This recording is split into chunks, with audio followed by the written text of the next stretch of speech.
If you don't have a competitive advantage, don't compete. In order to be irreplaceable, one must always be different. Don't worry about being successful. Work towards being significant, and success will naturally follow. Don't think what's the cheapest way to do it or what's the fastest way to do it. Think what is the most amazing way to do it. And lastly, you can't go out and practice average on Wednesday, average on Thursday, okay on Friday, and expect to play well on Sunday. Fact, you attract the career opportunities you deserve. Period. Hello and welcome. My name is Kyle Gantos. I'm the founder and CEO at Meet Your Gig, and I hope you're excited because we're about to guide you step by step how to craft an elite executive resume that differentiates you from 99% of your competition and will enable you to convert 10 times more interviews into target offers. You should be excited about this. Kudos to you for making the time to invest in yourself. What we're going to cover today has the ability to change your life, and my goal for this training is to give you everything you need to distinguish yourself from tens, if not hundreds of thousands of equally qualified peers, not just online, not just on paper, but actually be able to back it up in person and things you can start doing immediately to take control of your career and create the opportunities that you want, that you deserve. Also, for you to be able to land target executive jobs regardless of your age, background, experience, education, certifications, industries, functions, roles, location. Everything I'm going to teach you today can be applied. It needs to be applied for you to be able to distinguish your value proposition, to grab attention, inspire trust, and create the leadership opportunities that you're looking for. This training is the real deal. So you should have something to take notes with. You should be ready because I'm not going to go over all that generic stuff you've heard everywhere else with magic keywords to put into your resume to trick the applicant tracking system, generic personal branding slogans like I'm a servant leader or I'm a sales ninja. I'm not going to be teaching you the same bad habits everybody else does to tailor your resume 10 times a week to speak to every single job description. We're not even going to be relying on applicant tracking systems if you do it right. And I don't want you to be doing those generic, over-rehearsed, regurgitated start interview responses that have become so popular. What I'm going to teach you today is actually how to distinguish genuine leadership in an authentic way that real business leaders will understand and appreciate. A true competitive advantage. I'm going to teach you the exact same resume writing and interview strategy that has catapulted 1,000 executive careers over the last 3 years. And I'm not just going to give you high-level webinar stuff. This is going to be step by step with multiple examples. I actually want you to see the difference between what most people do, what most professionals do, what most outplacement firms do, and what you should be doing. And you're going to be able to notice the difference, trust me. So here's what we're going to cover today. These are all extraordinarily important. You've got to know your competition today. The modern workforce is changing. We're going to talk about that. You've got to train yourself to think like your customer, and your customer is a CEO, it's a business executive, it's a director, it's a hiring manager. You've got to learn how to think like a CEO and act like an entrepreneur to be able to distinguish your leadership. You've also got to know yourself. What is your value proposition? What is your return on investment? If you don't know these things, you're just one of thousands of qualified candidates. Then you've got to take this information, this knowledge, and we're going to teach you how to market yourself. We'll give you a proven formula, a process. You can't accomplish anything again and again consistently, let alone get better at it, if you don't have a process. And for most of you, you enter the job search maybe once every 2 to 3 years. So these are skills that are so important. I mean, this is just as important as your career, your job, is what you do to create job and career opportunities. But most of you have no practice, and all you know is what you're told in some webinar or what you read online or what somebody else taught you or what your alumni or career services department taught you. You're not actually learning how to think for yourself. And that's what we're going to teach you, a proven formula. How to craft your resume. Everything from composition to quality assurance, as well as how to win during the interview process by demonstrating true leadership. And I'm going to go into great detail as to what that means. So again, I hope you've got something to write with. I hope you're excited about this, because I'm going to teach you how to do things that if you go on Indeed, if you go browse resume boards, and you go listen to other people during interviews, by the time you're done with this, if you apply what I teach you, there won't be anything else like it. There will be a gigantic gap between your second best competitor and you. And if you stick with me until the end, you're going to have everything you need to get superior results. I'm also going to give you access to some exclusive proprietary resources, some free resources that you can take this thing to an even another level if you like what you see today. So does that sound good? All right, let's rock and roll. First off, there are so many people out there in the career services space, in the executive career services space, in the search firm space, in the outplacement space, in the professional resume writing world. I'm here to tell you, and maybe you've already experienced this, that 99% of those people, they might mean well, but their knowledge stems just from passing a certification test to earn their resume writer's certification or career coach certification. Or they come from a recruiter background. So they've learned how to think a certain way, act a certain way, and all they're really passing on to you is how to help you fit in more with the way they would like things to work. They're not actually teaching you how to think like a business leader. They've never actually accomplished your goals, walked in your shoes. So how on earth can you trust somebody like that to teach you how to accomplish goals that they've never accomplished? They don't even have business perspective, most of them. Now, there are a few exceptions, but why should you trust me amidst all of this noise that's out there? The first thing is I'm not a certified career services clone. I didn't get my resume writing certification. I didn't go get a career coach certification. I spent a brief amount of time as a recruiter, so I understand how that side of the business works. But most of those people, to me, are not creating value. They're actually making this process even more frustrating and inefficient for hiring managers and job seekers. So first and foremost, I am proud to say I don't come from that background. The background I do come from is 12 years of cross-functional business perspective. I've worked in finance, I've worked in sales, business development, operations, marketing, service. I've started multiple companies. I've failed, I've succeeded. I've hired and built and trained teams. I've worked as a recruiter, as a headhunter. I've got a very unique perspective that quite honestly, you're not going to find anywhere else in the space. And there may be many people, you might hear a couple similar concepts, but the level of detail and the execution, it just doesn't compare. And you can judge that by the time we're done. My entrepreneurial and hiring manager background is something that has fueled me to try to solve this inefficient, inadequate job search process that drives so many of you crazy. You have proven your value to many different employers, but you have no idea how to communicate that value to people on the outside of the building. So in 2013, I went back, I got my MBA. I wanted to chase consulting jobs. I had a number of opportunities, but it was during that internship chasing process between year one and year two, I just got so sick and tired of recruiters coming to campus who seemed like they had no clue what they were talking about, and yet they were in charge of deciding which of my 110 classmates would get a second round interview.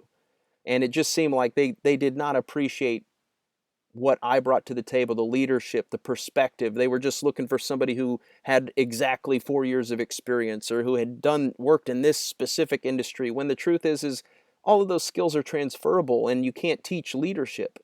You can't teach passion, problem solving, performance. So that ignited me, and for some reason I decided to walk away from six-figure jobs, and I went out and just interviewed hundreds and hundreds of CEOs and entrepreneurs and executive hiring managers.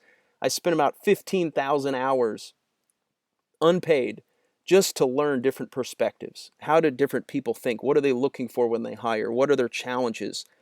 And with that knowledge, I ultimately tested and validated some more modern methods. And some of what I learned in order to just survive myself, combined with what I learned from those interviews, is all goes into what I'm about to teach you. And once I figured out what my purpose was and what I could do with this information, I have since coached 1,000 different business executives from different backgrounds all across the world to advance their career and to really stand out and to create a process that puts you in control of your destiny by showcasing true leadership instead of kind of playing the career lottery, if you will. So that's who I am. By the end of this, everything I just said, I hope you believe that I've backed it up, and I'm going to provide visual evidence so you can see exactly what I'm talking about. So let's go ahead and get started. Fact, the talent pool and the job market have evolved considerably. Online education means that so many more people can get a bachelor's degree, so many more people can get a master's degree. Almost everyone's got some form of a certification now. The internet has broken down barriers for international candidates, and technology and automation have essentially, the point of them is to create efficiency, but when it comes to your job search, it's actually made things even more competitive, and it's made it even harder to stand out, because how can a computer system use an algorithm to go in and find keywords? It can find 1,000 matches, but it doesn't mean that any of those matches can actually deliver exceptional work. So I can go build a LinkedIn profile right now and say that I'm a web developer and I've got 20 years of experience, and I might even get some interviews, but that doesn't mean I know anything. So at some point, you've got to learn how to distinguish yourself in ways that technology or the traditional approach simply do not allow you to do. What all this means is that there's a lot more competition than there's ever been before for a limited number of executive leadership roles. And if you do not know how to distinguish yourself beyond qualifications, things like experience, education, then it doesn't matter what you've accomplished. And I've worked with people who have built and sold million, billion-dollar companies. If you can't create value for someone else and build trust in someone else, you're going to have a hard time advancing your career. It's going to be luck-based. And you know this is true because everywhere where you've worked, the people who've seen what you're capable of, that's what's gotten you raises. That's what's gotten you promotions. But nobody on the outside of the building knows that. So you have got to adapt. Every employee is an investment in growth. And this right here. Remember this. It's true. Every employee is an investment in business growth. We don't think that way. And the recruitment and the staffing world has trained us to kind of think, oh, we go to school, we get this degree, we're qualified, we get a job, we work our way up. But it's never taught you to think, and you only really learn this when you start your own company.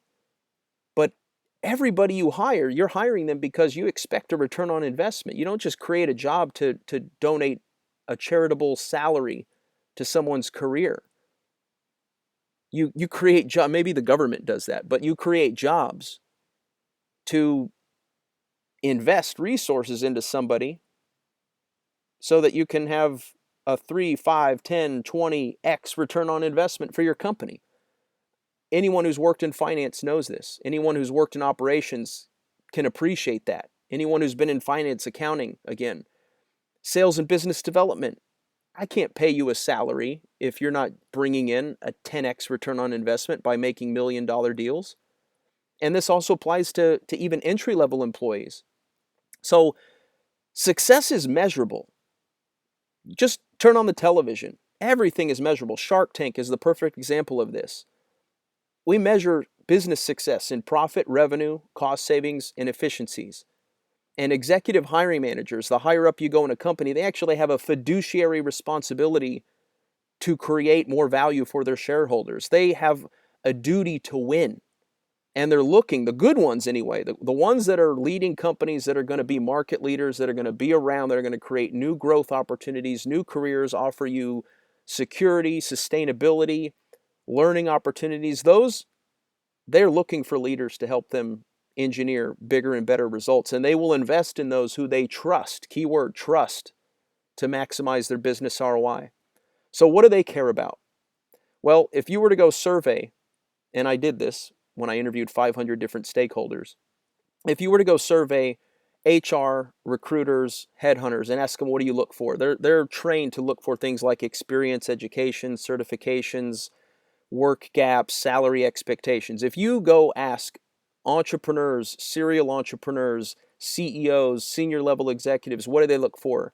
Their language may be different, but universally across the board, they care about three things, four really: problem solving, process, and performance, and then communication, which is why what I'm about to teach you is really important, because you can be great at what you do. If you can't communicate it, sorry, you're missing out to the person who can. And I can't tell you how many people I've coached. If you understand how to differentiate your value at every impression point, resume, LinkedIn, interview, follow-up, if you understand how to differentiate your value proposition, not personal branding, which is a bunch of words, but your actual value proposition and talent ROI, if you can differentiate that, you can earn opportunities that people who have 10 times more impressive accomplishments cannot earn, simply because your ability to brand and market yourself. Problem solving, process, and performance, that's going to be a recurring theme in this training. So let's look at how great companies define and hire leaders. And Amazon is probably the perfect example. If you look at what they look for when they are evaluating every single new hire, is, can you think big? Do you take ownership of what you do? Do you have a tendency to make things happen as opposed to just talking about them? Are you frugal? Do you have a backbone? Can you disagree with somebody but still get the job done? Do you have a tendency to hire and develop other great people? Are you obsessed with your customer? Are you curious? Are you hungry to learn? Do you care about the details? Will you dive deep? Can you create? Can you simplify and optimize? Can you insist on the highest of standards, anything you associate your name with? Are you right a lot because of all these things? Do you know how to earn trust, and can you deliver results? And even if you've got all that, are you going to raise the bar compared to the people we already have on our team? This is the perfect visual display. And everything we're going to go into, everything you see in orange and blue, and a lot of what you see in gray, is what you're going to be trained how to do today.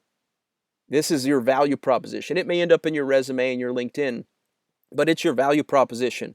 You could use this same stuff to go start a business. And it can be applied, if you do it right, it can be applied to any industry. Leadership is leadership. I don't care if you're in manufacturing, tech, if you're entry level, if you're an executive, man, woman, Europe, US. The universal language is business value creation. How can you make my company more money, save me more money, and save me more time? And most of you have not been trained to do that. And if you've paid somebody else to do it, I'm going to show you why that's a gigantic disaster waiting to happen. So this is how great companies, and you could go look at Zappos, you can go look at Apple, you can go look at Google. These are the things that great companies look for. If you're the type of person who wants to work with great people who are going to raise the bar, constantly learn, push themselves to be the best, you've got to be able to demonstrate the same thing, because that's the only way they're going to appreciate you. If you don't know how to do that, or if you're okay with not being able to do that and all you really want is just a paycheck, probably everything I'm about to show you is going to be too much work for you. But that's not leadership. That's excuses. And I don't see excuses anywhere on here. So you got to get yourself in the right mindset. Are you a leader? Today's training is going to give you a chance to prove it. And again, how do you make companies money? How do you save companies money? How do you save them time? Which business challenges can you identify and solve? What is your process for engineering superior results? And what measurable impact have you made in prior roles where other people have trusted you, have invested in you? If you can't answer these four questions, then you're one of 100,000 people who's got experience in education who, quote unquote, can get the job done. Your goal is to present yourself as one in 100,000 who I should invest in. You are going to offer the best return on investment. I would be foolish to walk away from you and spend a little bit less on someone else. And by the way, if you're just one of 100,000 people who can do something, do you really think that that's going to pay well? Do you really think you're going to have job security? No. If you're one in 100,000, if you're that unique, rare, valuable, and inimitable, there's always going to be opportunities for you, but you've got to train yourself on how to go get them. And it's your responsibility to build trust. You cannot reasonably expect busy people who are running companies to stop what they're doing, read through your 4-page autobiography, and make a bunch of assumptions and believe that you're good at what you do just because you put together a mediocre resume in an hour because you didn't want to put more into it. Or just because you have 25 years of experience and made $400,000 in your last role. So what? Nobody owes you anything. You've got to build trust. You've got to grab attention. You have got to know and author your own value proposition and return on investment. You have got to craft an elite resume in your words, which, by the way, you can copy into LinkedIn, and we'll talk about that. That'll save you a lot of money.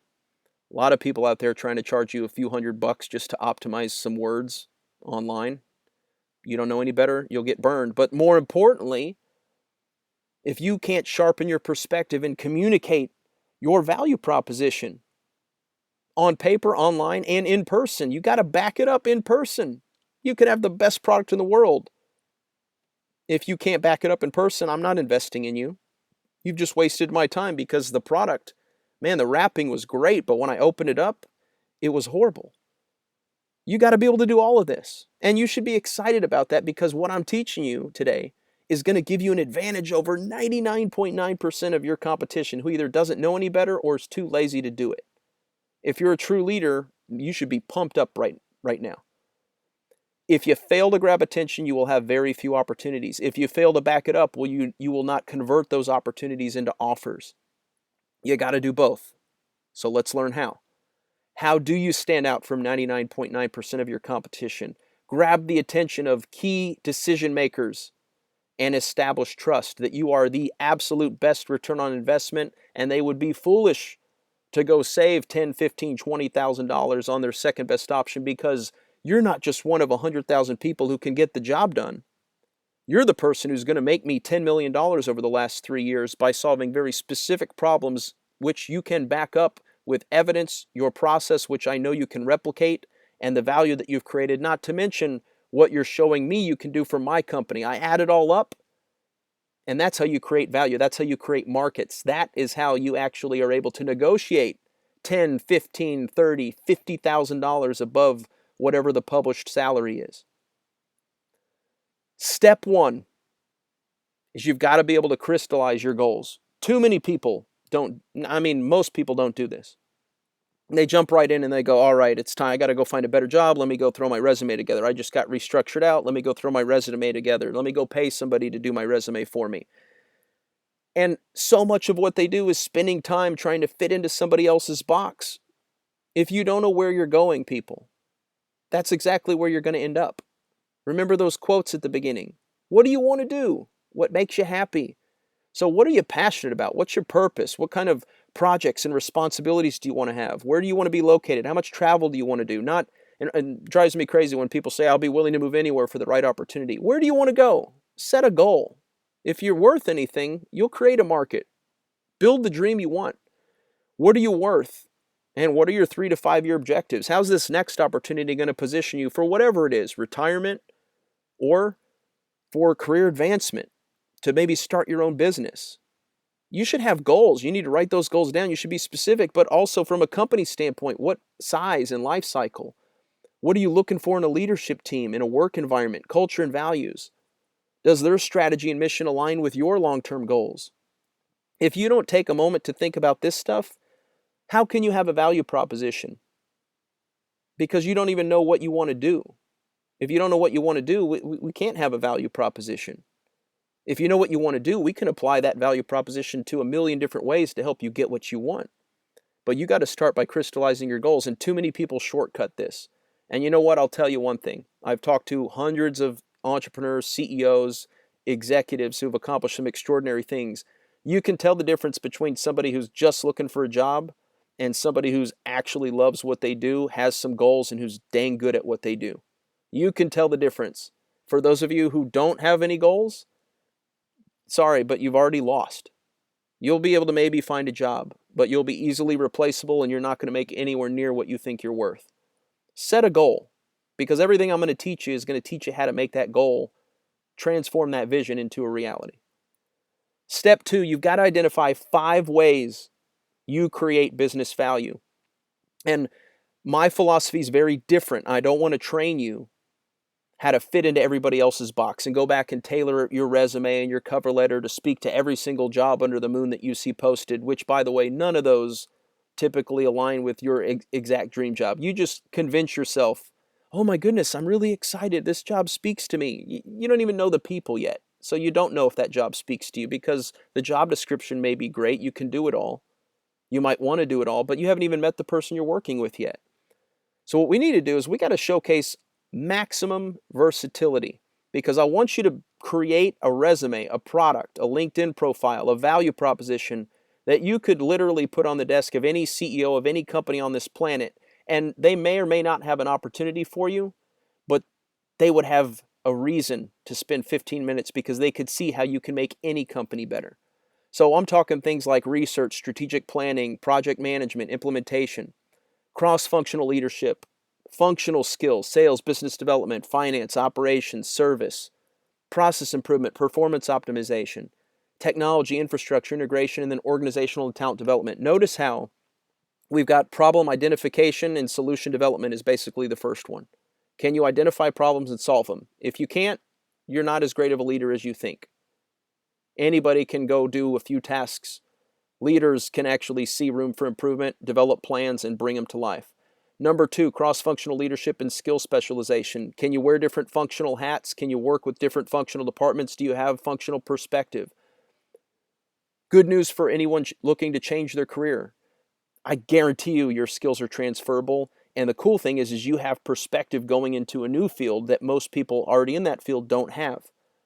Process improvement, performance optimization. Can you walk in and make things more efficient? Can you walk in and get more out of a team or a business unit or a function? Technology, infrastructure, integration. Can you go in and actually build something that becomes more scalable? Can you find ways to make things run smoother? And then lastly, can you actually work with, develop people, change organizations and cultures? These 5 things, when you do it right, and again, I'm going to show you plenty of examples. When you do it right, these 5 things are going to really showcase some incredible leadership and give everybody at least 1 or 2 reasons to talk to you. And that's all you're looking for. Then you'll be able to back it up because of everything else we're going to teach. Step 3, showcase talent return on investment for each of these 3 strengths. And I learned when I was interviewing 500 different business leaders across companies, sizes, industries, roles, experience levels, philosophies, cultures, problem solving, process, and performance. Huge. We're going to train you how to think like a CEO and act like an entrepreneur. So for each of these 5, you got to understand the 3 powerful P's of storytelling. What was the actual problem? Far too many people, when I give them the first chance to go do this, they immediately they're so trained and conditioned to think in terms of what was my job responsibility or objective. That's not a business problem. You've got to be able to think beyond what you were hired to do and think, why was I hired to do it? So cause and effect, and I'll show you what that means in just a few moments. But what was the problem? If this wasn't addressed, what would happen to the company? So cause and effect in stating a problem.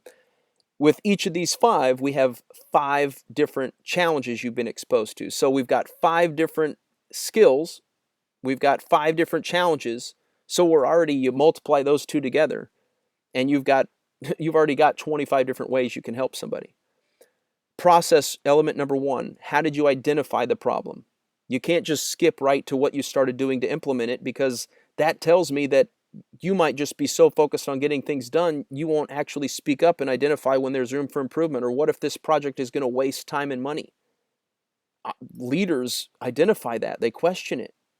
And more importantly, how can you develop a solution if you don't even know what the real problem is? So the first process element, and you can communicate this in just a few words, is how did you identify the problem? Process element number 2, how did you develop the solution? Process element number 3, how did you engineer results? In most cases, we're going to have 5, 6, 7, 8 steps we want to present to showcase your process, a process that can be applicable to any company, any size. So we're going to remove all of the specific company jargon and details. Why did you choose this over that? That's not important. What's important is that you identified a problem, you developed a solution, and you brought that vision to life. And I'll show you exactly what I'm talking about. And then lastly, Lastly, what measurable value did you create? How quickly were you able to do something? How much better than your competition or your peers did you do it? How did you change something from a before state to an after state? There's so many different ways you can create value, even if you started a company like I did 10 years ago and lost $50,000. You can still create value. There's still things I did that could help a company. The end result wasn't there, but that doesn't mean I didn't create value. Most people haven't been trained to do this because most of the people who are quote unquote experts at this have never been trained to think like CEOs or entrepreneurs. So all they do is teach you how to use words. Words are meaningless if you don't know what the heck you're trying to communicate. Why should I invest in you instead of my other 5 finalist candidates? Why should I interview you instead of the other 175 applications?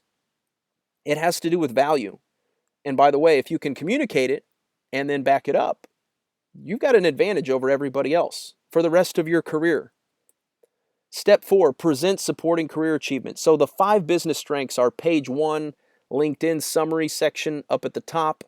These are your stories you're going to tell in interviews. It really is the best interview preparation, but we're going to provide supporting evidence throughout the rest of your resume. Where most people go wrong is they provide way too much detail. Either they're so proud of what they did or they don't know any better and they're just regurgitating useless, irrelevant information. What we got to do is strip away all that. Let the 5 things we came up with really grab the attention, and then these just hammer it home. So what do people really need to know when it comes to your career outside of the 5 business strengths in the previous step? Number 1, where were you at? Title, employer, location, start, end dates. Scope of responsibility. What level of responsibility did somebody else entrust you with? Even at the lower levels, there's ways to present this in just a few words.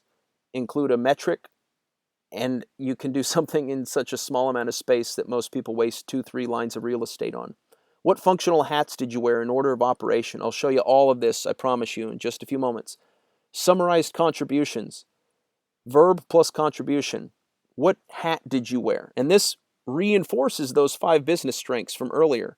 So every hat you did at every position, you might have optimized reporting infrastructure. You might have trained and mentored staff. You might have performed analysis and developed a strategic growth plan. And then lastly, what quantifiable value did you actually deliver? And in many cases, it can even be projected. You might not have been there. They may not have decided to go in that direction, but that doesn't mean you didn't create value. So all of these things have to be communicated, and this is just supporting evidence.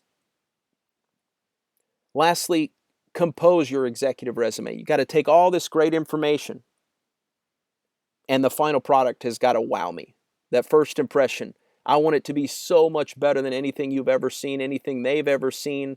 And that right there is just those small 100 little details most people skip over, and I'm going to show you all of them. That right there is I'm going to go, wow, I got to talk to this person. So we start with a profile summary that explains where we fit into a company. It doesn't have to be a specific title. And I'll show you what this means. It can be general, but it has to be specific enough functionally to let me know what function and level might you fit in. And it can be multiple, and you'll see that. Versatility is a good thing. Specialization, that's lower level. That's easily replaced. It's actually easily automated. But versatility, perspective, you can't train robots to do that. So that's what we need to showcase, because you're not a robot, you're a leader.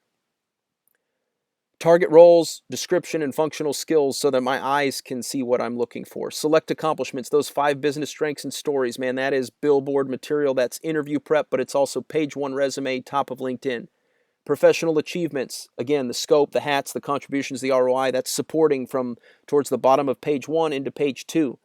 And then education, degrees, certifications, institutions, things that are less unique about you, but still important. And then proficiencies. And again, I'm about to show you everything that I'm talking about here. So that's the overview. That's a ton of information. It means nothing to you if I don't show you what the before and after product actually looks like. So what does an elite value proposition look like? What does the top 1% of the top 1% look like? And I've got some examples pulled up, and I want to go through this with you. So the first thing I'm going to show you is professionally written resumes that people have paid hundreds, if not four figures for, or that they worked with an outplacement firm, which is essentially a glorified resume writer who's so great at what they do that they've decided to go trade half of their margins to get paid to work 9 to 5 to pump out resumes working with clients who don't know any better, whose employer's paying for it. That may sound cynical to a lot of you, but by the end of this, you're going to be on my side. So this is a resume that someone paid hundreds of dollars for. I want you to look at it. It starts off, and some of you might even be going, wow, this is a lot better than what I've got. But just look at the amount of words. There's nothing on this. The presentation, it's boring.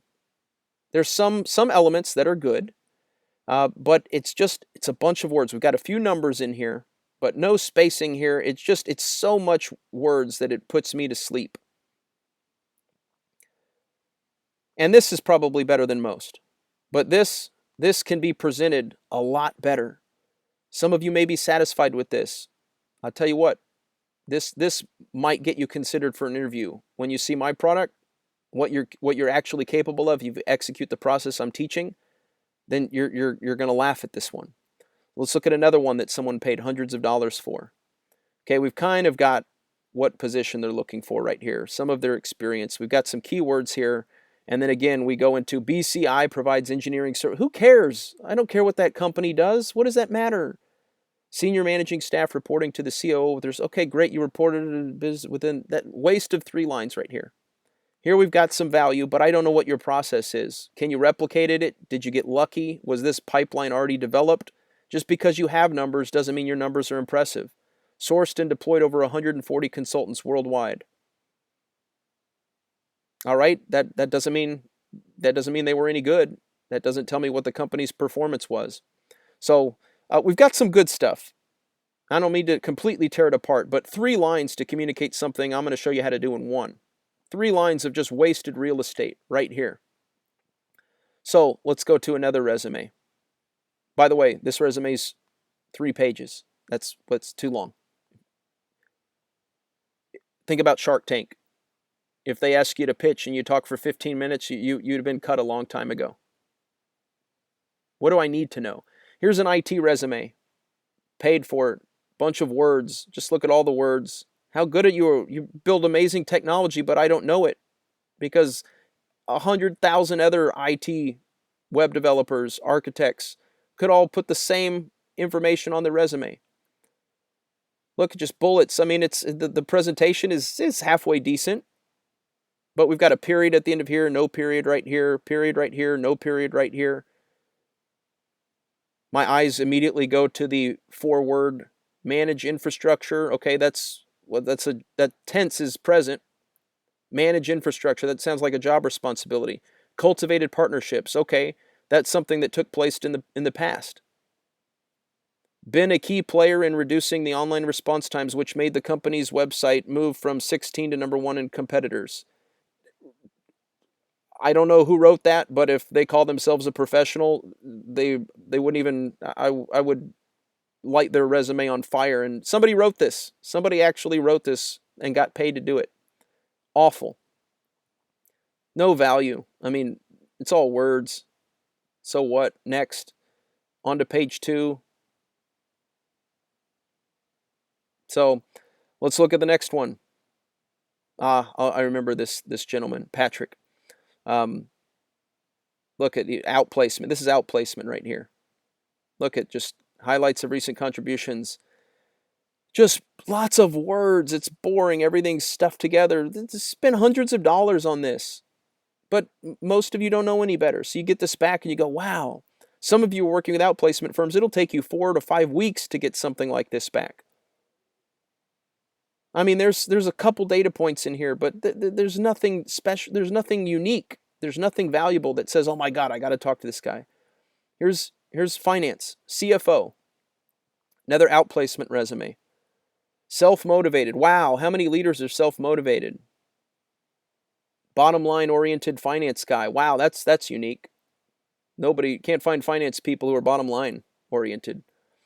Reporting to the president, CEO. Well, I hope so. You were basically the CFO. Directed and planned all aspects. Led staff of 80. Okay, we've got one data point in here. A couple. There's some stuff here, but 3 lines. Waste of space.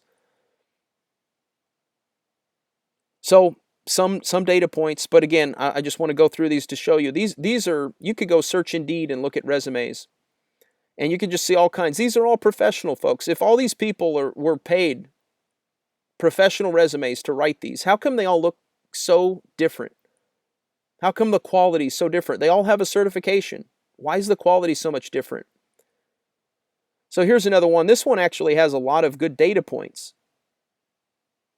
but there's information missing. Executive profile. Well, how do you fit into my company? Where? Presentation is boring. Some of these are 2 lines. Some of these are incomplete sentences. Some of these just lots of extra words we don't have to, but are you willing to put in the detail? Look, missing space right here. No period right here. So all different kinds. Let's look at just a few more. Another outplacement resume right here. By the way, folks, these are some of the big 4. I'm talking Lee Hecht Harrison. I'm talking Right Management. I'm talking Rice Smart. Execunet. This is the quality that you get. It's going to cost you a lot of money. You won't be able to back it up, and it's really not that great of a first impression anyway. So key accomplishments. Again, we've got some of the right ideas, but the execution is mediocre. And actually, this is probably better than most. So I guess what you get when you pay for a professional resume or you have an outplacement firm do it is something that's better than most. But are you satisfied with being better than most, or do you want to be one of a kind? Because that's what I'm going to show you here in just a second. Key accomplishments, just long, tons of words. My goodness, think about it, folks. Our attention spans are so short now. People put this right in the trash can, and you put some work into it. Maybe you paid for it. You want people, but what reason do they have? Does it look like a Ferrari, or does it just look like every other car on the road? Here, man, we've got some good information in here. Good information. Look how long it takes us to communicate these things. Look at this level of detail that's not important. It's not important. Know your audience. Remember that. Know your audience. Know your competition. What do people need to know? What are you telling them? My goodness, this whole paragraph right here. Promoted, okay, that could mean you're good. It may mean there were no other options. It could have just been a lateral move with a new title. Here's what your responsibility was. Great. Anybody could be hired and put that on their resume. Led with full responsibility. Oh, great. Well, that doesn't mean you're any good at what you do. Now we've got directed segment that represented 65% of the portfolio. Okay, but that still doesn't tell me how good you are. Attained a compound annual growth rate of 20% over 2 years. Was that because it was a healthy market? Is there any other information I can see of other hats you wore, things that you did? Or were you just in the right place at the right time? And we're getting a little bit better here. All outplacement right here. Here we actually see a resemblance of 5 business strengths. 6, and then, I don't know, a 7th. This takes up almost the whole page.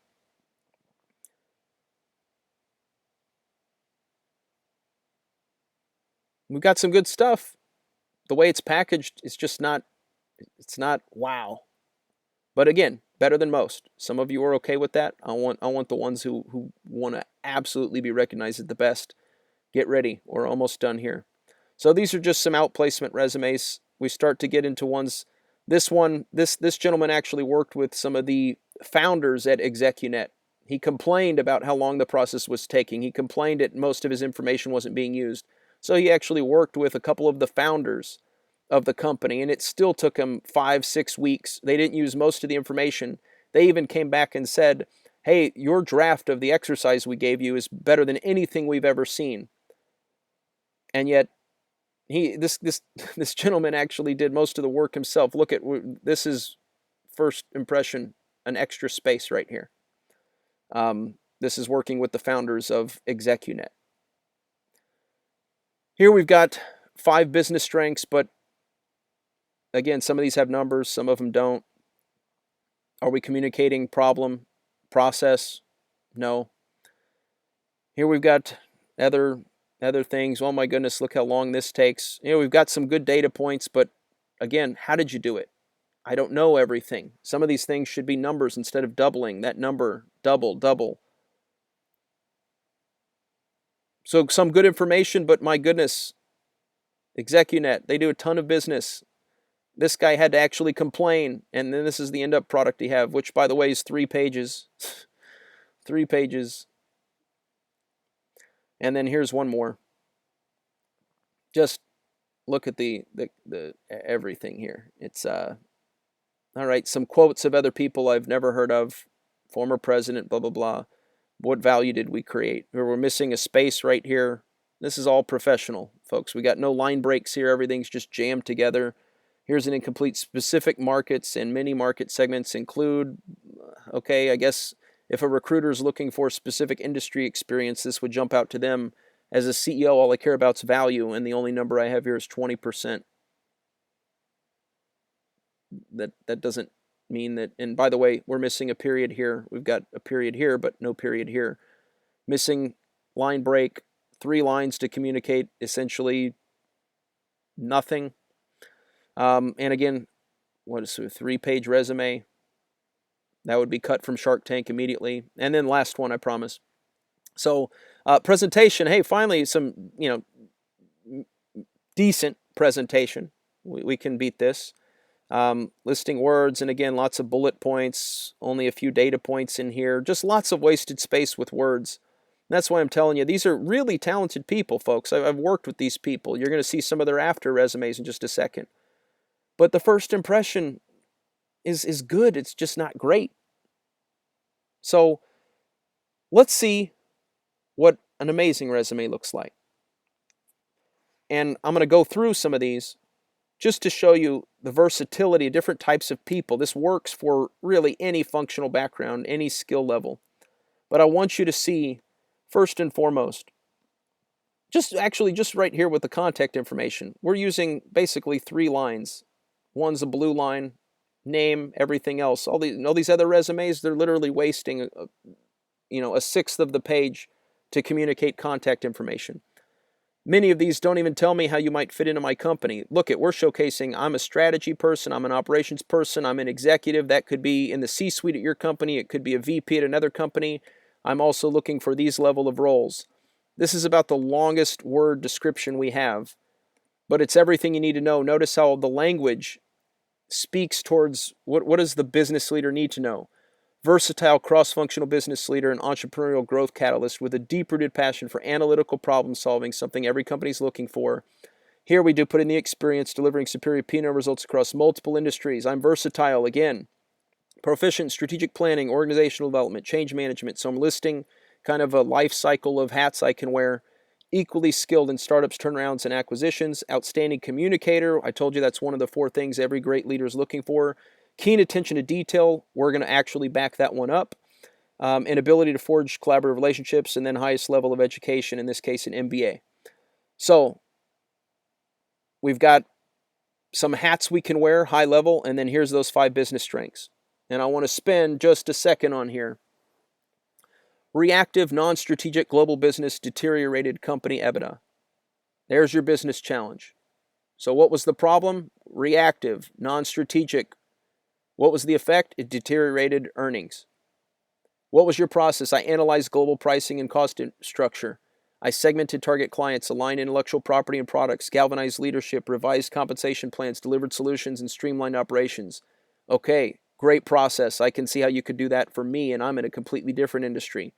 Grew sales from 36 to 43 million, EBITDA from 1 to 10 million over 3 years. That's how quickly you did it. That's the before and after. This is the process and how you do it. The reason why you did it is right here. Immediately, I can tell that you think like a CEO.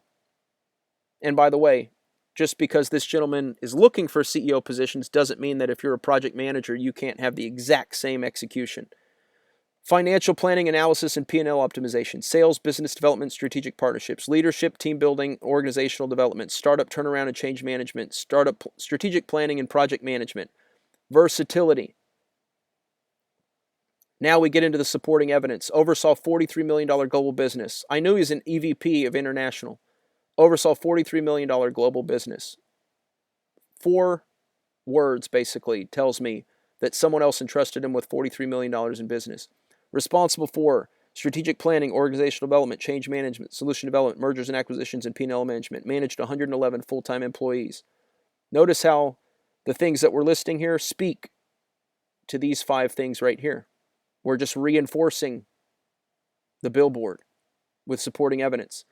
And then here, integrated 4 acquired business into 1 and 13 offices into 6. Boosted EBITDA by $2 million over a 3-year period. Developed and optimized 3 unique distribution channels. Generated 1.5 in annual cost savings. Re-engineered procurement SOPs. Accelerated lead time by 40%. Reduced expenses by $9 million in 2 years. So that's one resume. Let's look at strategy, marketing, and business development executive. Look at that versatility. This woman is exceptional. She essentially came over from China and now lives in Seattle. And it was a pleasure to work with her. Look at this. Siloed business units and narrow geographic reach, stifled business growth. Launched internal study, discovered performance gaps, formalized action plan, galvanized internal support, assembled staff, and orchestrated project execution. Established 41 regional sales offices in 12 months, facilitated $200 million in projected sales over 2 years. That's powerful. Look at the verbs that we're using. Launched, discovered, formalized, galvanized, assembled, orchestrated, established, facilitated, achieved, grew, power verbs, fewer words, more numbers. Notice how the accomplishments are in black and bold. Notice how we're using some different formatting so that these things stand out a little bit more. Notice how these 5 things are page 1 and they give me reasons why I should talk to this person. Then we get into the supporting evidence. Finance and operations executive, same thing. Look at the different versatility that we're showcasing. Insufficient executive accountability led to missed revenue goals. Solicited feedback from executive team members, pinpointed roadblocks, facilitated accountability training meetings, developed weekly progress KPIs, and executed quarterly project deadlines. Boosted quarterly sales by 32% over 15 months, netted $650K in revenue.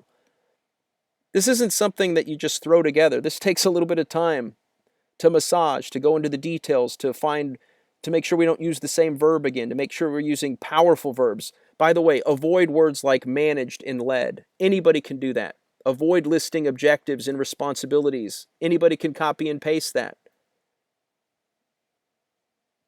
Cause and effect, challenge. Process. How did you ID the problem? How did you develop a solution? How did you bring it to life? Before and after, time period, talent development, percentages, dollars. Let's look at some more examples. And by the way, we get towards the end. We don't have to provide information for every single position. 10 to 15 years is typically all you need to do. Master of Business Administration. And then we put some proficiencies.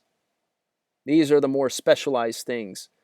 QuickBooks, claims adjusting, AIA invoicing, certified payroll. This is where we get into the specific things. But at the top of page 1, we're listing high-level things.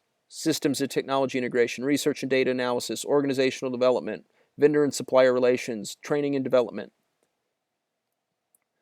And this isn't just specific to a function. Look at this same format can work for someone in IT and enterprise architecture.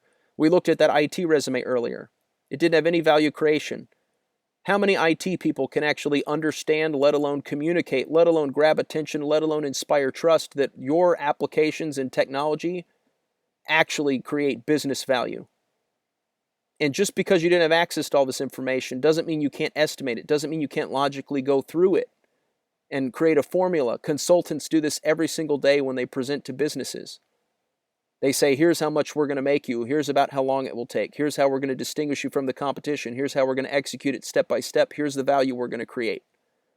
It's all projections and estimates. You can do the same thing. By doing it, you showcase that you're aware of the value and the impact that your position has. You're also showing you're an outstanding communicator. You're showing somebody who may be in a completely different level. They're in charge of the business. You're in charge of technology. But you're saying, I can speak your language. I can make you look good. I understand the importance of all of this stuff. And this is how valuable my applications are. Not just that I can code in this language or build in this. Not just because I have this certification. Not just because I've been in this industry for 8 years. This is how I create value no matter what I'm doing. That's compelling. That's an advantage. Put this IT and enterprise architecture resume up against any of the garbage you see on LinkedIn, any of the garbage you see on job boards. None of them compare to this. Period. 2 pages. Look at all this value creation. I mean, here we've got an MBA, Master of Science. That's bottom of page 2 for us. Look at the value creation. It's undeniable. Look at all the different hats. Automated construction lending underwriting process, established enterprise business process management platform best practice, documented architectural design, launched electronic incident reporting, authored GL batch entry and workflows, power verbs, boosted processing time by 40%, reduced SAR approval time by 75%, accelerated project delivery, facilitated 30% ROI, decreased approval time. Look at the before and the afters, not just all percentages. We've got a mix of dollars, percentages, befores and afters, time periods. And just because we boost processing time, what is the carry down effect? We eliminated $500,000 in errors. Are you willing to put in the time to go through the effort to present this level of detail? Because this is one of one. You don't find anything else like this. Procurement and supply chain, it literally doesn't matter what your background is, how many years of experience, and I'm going to show you a few more. You see the same process. Chief Marketing Officer, even if you don't have things that are quantifiable, recognized as top 10 performer of the decade by CNBC, featured on front page of Wall Street Journal. There's different ways to communicate things. Secured $500K in free media on CNBC, CNN, Wall Street Journal. What I'm teaching you is for the people who want to assert themselves as the brightest and the best, the business leaders you hire to take your company to the next level. Do you want to be excellent? That's who this process is for. If you're already going, oh my gosh, this seems like too much work, that right there tells me everything I need to know about the type of leader you are. Instead, if you're going, oh my goodness, this is what I've been waiting for. This is how I can gain an advantage. This makes sense. I actually understand not just how it works, but I can see the difference. If you can notice the difference, why wouldn't you want to show that difference? That's what this does. IT program manager, sales and business development executive and consultant, graphic designer and design manager, lower level than an executive, completely different non-business function. We taught her how to showcase the fact that the designs that she's creating, the branding that she's creating, the packaging that she's redoing, look at the impact it's having on the business. Does that mean she did it all alone? No. But of all of the designers, I get to see her portfolio, but I can also see the impact she had on the business, and I know she understands that she doesn't just get paid to sit around and click buttons and create pretty designs, that she's actually there to grow the business. And she's done it. By the way, she's in Europe.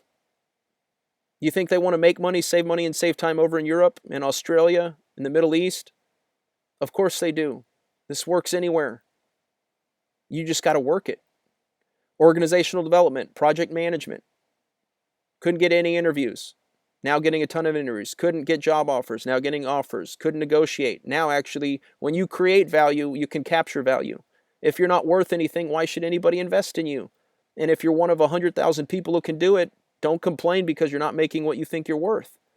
This right here, these are skills that most of you don't develop ever. You certainly don't get taught in an outplacement program. Your MBA Career Services Department does not teach you how to do this, not nearly this standard. And because you don't practice it, because you haven't built it yourself, most of you, because nobody else is teaching it this way, it's pretty much hit and miss. You're playing the lottery. The only people you really have control over showcasing what you can do are the people you already work for. But that's what, 0.00000000001% of the market? What about all the other opportunities out there? And by the way, maybe you're looking for a job today. If you put in the time to build this compelling of a value proposition, don't you think that helps you for the next job and the next job and the next job? And by the way, in today's chaotic business environment, mergers and acquisitions, leadership changes, corporate restructurings, do you want to react and scramble, or do you want to proactively build something like this? Not only to help you now, but into the future. Great leaders don't just think, what am I doing today? They think, how does what I do today feed into tomorrow? Business optimization, compliance, quality assurance. Doesn't really matter what your function is, you can do this. International business development. Same approach. How do you make businesses better? Account management and customer success. Every business function, every employee is an investment. What is your return? How great at what you do? What can you do that nobody else can do? Are you a great communicator? Problem solving, process, performance. Look at this. It's undeniable. There's nothing else like this. I can look at applications, look at resumes, comb resume boards, people begging me for jobs. These are the people I want to talk to because they are one of one.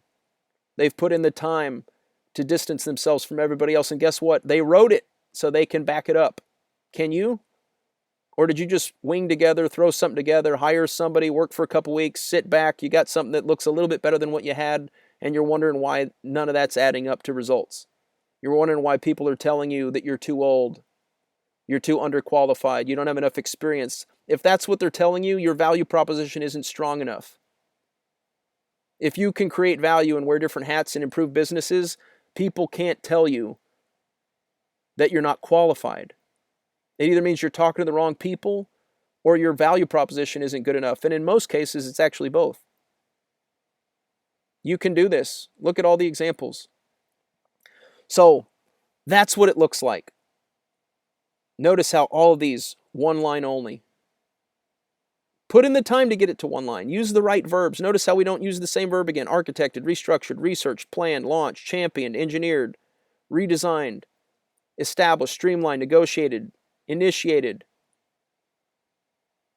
optimized, overhauled. And look at all these consistent. Back end is value creation. Grew revenue, enabled projected revenue. Look, you don't even have to have known that it actually was realized. You can say enabled. You can say facilitated, projected. Improved expense to revenue ratio by 20%. Over what period of time? One person might have 20%. If you can do it in fewer words, add the 9 months. Guess what? Now I see value and urgency.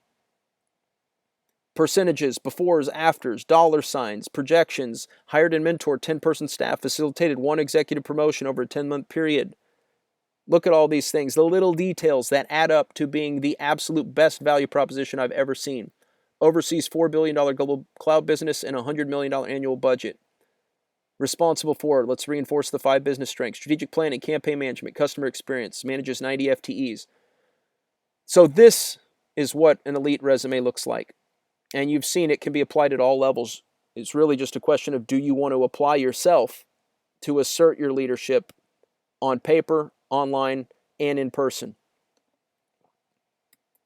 So let's continue. That is what a top 1% looks like. And I guarantee you, if nobody else champions those details, has that presentation, those power verbs, flawless formatting, fit things onto one line instead of 2, think like CEO, act like entrepreneur, impeccable.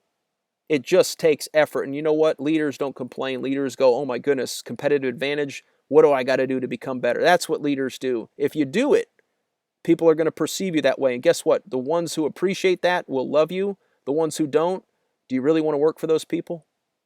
Because you're just going to have to start this process all over again every 6 months.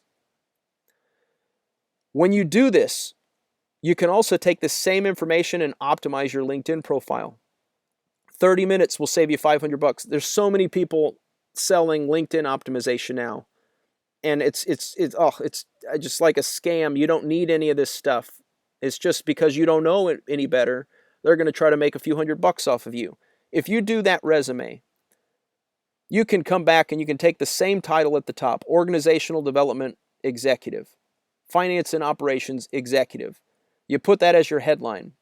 You add a space, pipe, space, and you put Open Networker or LinkedIn Open Networker. And that tells people that you're using LinkedIn to expand your network, and they're more likely to connect with you. You copy your 5 business strengths verbatim into your summary section. You copy your experience, education, and certifications right into the appropriate sections. Make sure they match. Don't have any inconsistencies to give anybody a question. In your skills section, utilize all 50 skills. The same skills that we have at the top of page 1 and the bottom of page 2 on those resumes. You can utilize as many of those as possible. Plug them in. That will help you appear in more searches. Nothing else matters. All the other sections, LinkedIn premium accounts, who's viewed your profile, in-mails.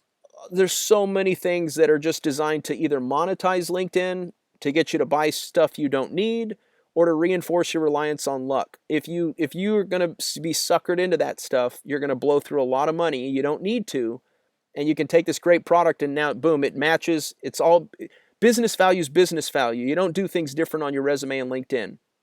And it drives me nuts how many people I've worked with that come from resume writers and outplacement firms. They don't even look the same. That means you're working with an amateur.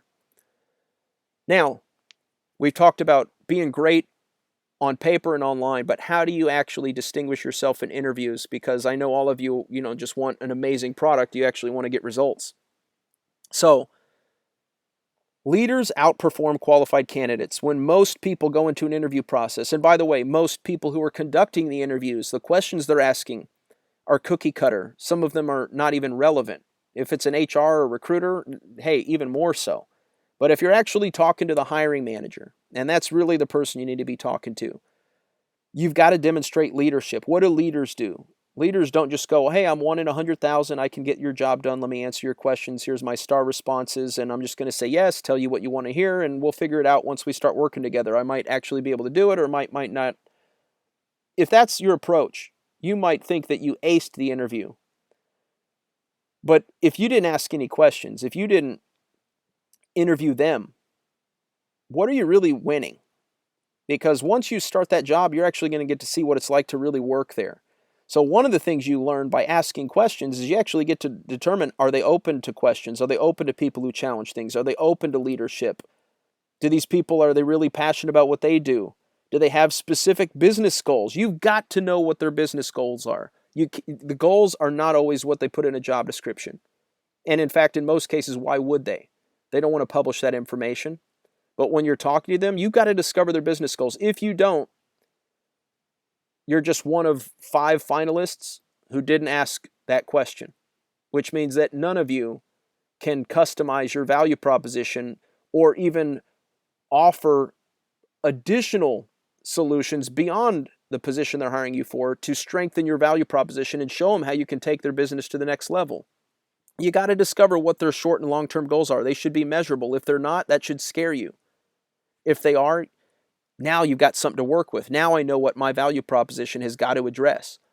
I need to find out and ask more questions to figure out what are their gaps. By the way, those 5 business strengths, you notice how this is exactly the same thing? What is the business challenge?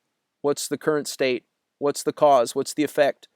And then I'm going to go present a process for how I can solve it. And I've got evidence showing what I'm capable of when I apply this process that I can replicate consistently in any industry, wearing any hat, in any function. So I'm going to ask questions. What are your business goals? What are the gaps? What are we doing today? What could we be doing? What are we doing? What's the competition doing? By the way, many of the people conducting the interviews, they're so close to their problem, they have specific assumptions. So if they think they need something and all you're doing is saying you can do it, you're one of 5 people. You got a 20% chance. If you're actually willing to challenge it and ask questions, not to mention figure out what they're doing, but maybe do some research after the interview and come back and present a solution, now all of a sudden you're adding more value. You're showing leadership. That's what this is all about. Everything we've gone over today is showing leadership. So by asking questions, if they're not receptive to your questions, that should tell you something right there. And you got to ask yourself, am I comfortable working for a company that doesn't have any room for any ingenuity, any room for making things better than they currently are, but are they really looking for somebody to just come in, do what they're told, and not think? Is that really where you want to work? If you're the type of person that I typically work with, you'll be bored there. And you're certainly not going to capture as much value as you think because you're just doing programmable tasks. Leaders ask questions. Leaders challenge. Leaders want to know how things work. Leaders are looking for an even better way to do it. Leaders can take and do what they're told, but then have ways they can build on it in the future. If you ask these questions, you're showing that I'm a leader. Their reaction is going to tell you something about them. Leaders appreciate leaders. If they appreciate it, it actually means that because you know what their specific goals are, because you have identified what they're currently doing, assessed what their gaps might be, because maybe you've done some of your own research, and then you come back and present an action plan. I'm so pumped up about your company and what you have going on. I'm ready to hit the ground running. You haven't even paid me yet, and I can't stop thinking about this. I've actually done some research. Here's how I'm going to hit the ground running over the next 90 days. Here's exactly what I'm going to do. It addresses everything we've discussed and then some. Here's how long it will take. Here's what I'm going to have completed when I'm done. And here's the value that it will create for you. Are you ready to get started? If that's the perception they have of you, that's what Amazon's looking for. That's what Apple and Google are looking for. That's what the big four consulting firms are looking for. That's what any market leader is looking for. Not everybody is that. 1 out of 100 people do that. If you're 1 out of 100 and you do half of what I've taught you today, other people are going to appreciate it. The right people. The wrong people, did you really lose out on a mediocre job? You live once, folks. Do you really want to waste away in a place where you just do what you're told, do boring tasks, don't get paid great for it? Is that the example you want to set for your family, for your loved ones? Or do you want to put in the work and go be something incredible? Well, you got to showcase leadership. This is how you do it. You ask questions, you evaluate them. You ask questions, you discover their measurable business goals. You ask questions, you identify gaps. You take that, you go develop a solution.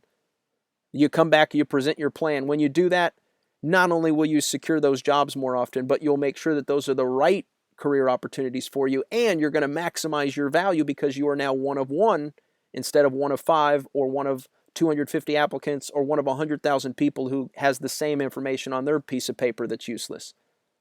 Be excellent. Champion excellence. We've covered so much today. I hope you've gotten some value from it. I hope you believe me now that I don't come from that cookie cutter tree. I'm not just regurgitating information I learned in some certification test. I'm not just telling you how recruiters think so you can go waste more time. Hopefully you can see that I know what I'm talking about, and there's a completely different standard. And if you want to be part of that standard of excellence, I've given you everything you need. However, we've got more free resources at meetyourgig.com. Our mission is to empower you to create your own opportunities, to take control. So go apply what you've learned today, but you can actually register for free and attend a 60-minute live small group Q&A session. We host these weekly, and you can attend. You can get questions answered. I want to help you. I want to show you. I want to help you be the best you can be. We've also got another course, and this is really the big one. If you like what you saw today, you've got to register for the Executive Career Boost Accelerator course. You're going to learn how to meet with 100 different business executives, CEOs, entrepreneurs, VPs, multiple industries, locations. You're going to learn how to land target jobs or clients for those of you who have ever thought about starting or growing your own independent consulting business. You're also going to learn how to acquire more customers for those who are in sales and business development. And you're going to learn how to boost your income opportunities by up to $50,000. That's the record I've done within 90 days. And that course, if you like the detail in this course, you're going to get the exact same thing in that course, and it's entirely free. Both of these are higher quality in coaching and a higher standard of excellence than anything you'll find anywhere else, and they're absolutely free. All you got to do is put in the time. The question is, are you worth it? And do you want to be the best? Do you want to take control of your career? If you do, Meet Your Gig, we've got you. For the rest of your career, we got you. Once you learn how to do these things at a high level, it's laughable how you compare to your competition. There is no competition. But you got to put in the time, just like anything else, to master it, and we're here to help you every step of the way with detailed coaching. Not high level, do step 1, step 2, step 3, rehearse this interview question. That's not specialized. And you can't even hold those people accountable. You can actually hear our voices regularly. You can actually go get specialized training. You might even want to work with us. But go check these resources out. Thank you so much for your time. I hope you got a tremendous amount of value today, and I hope to hear your voice on an upcoming call, or perhaps even have the opportunity to work with you and help you transform your ambition into reality.